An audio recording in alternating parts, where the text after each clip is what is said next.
নমস্কার, সাথী রান্নাঘরে আপনাদের সবাইকে স্বাগত। আজ আপনাদের সাথে শেয়ার করব গ্রিন ক্যাবে রেসিপি। প্রথমে আদা, পেঁয়াজ, রসুন বাটা ক্যাংড়াতে মাখিয়ে নেব। তারপর ধনেপাতা ও কাঁচা লঙ্কা বাটাটা দিয়ে দেব। এরপর নুন কিছুটা মাখাচ্ছি। এটা 1 ঘন্টা ম্যারিনেট করে রাখতে হবে।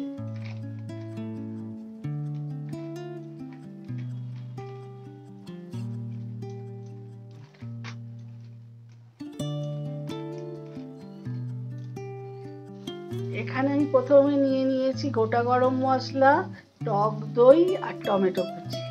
এখানে নিয়ে নিয়েছি 1 বাটি নারকেলের দুধ। প্রথমে ননস্টিক প্যানে সরষের তেল দিলাম, গোটা গরম মশলা দিয়ে দিলাম, তারপর টমেটো কুচি দিলাম,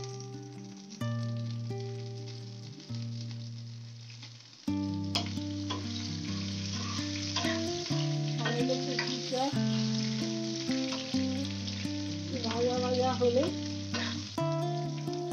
ম্যারিনেট করা ক্যাংড়াগুলো দিয়ে দিলাম।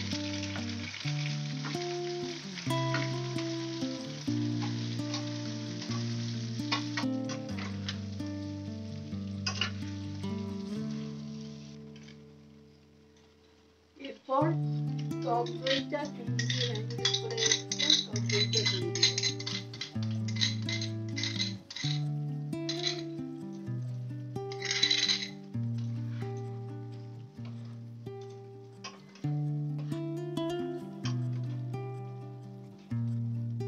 নুন আর অল্প চিনি দিয়ে দিলাম।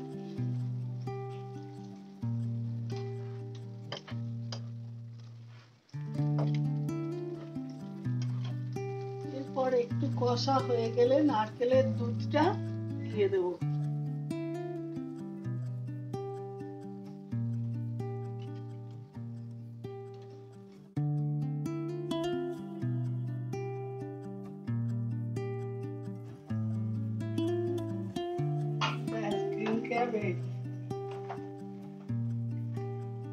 আপনারা রান্নাটি অবশ্যই ট্রাই করে দেখবেন এবং রেসিপিটি ভালো লাগলে আমাকে কমেন্ট করে জানাবেন।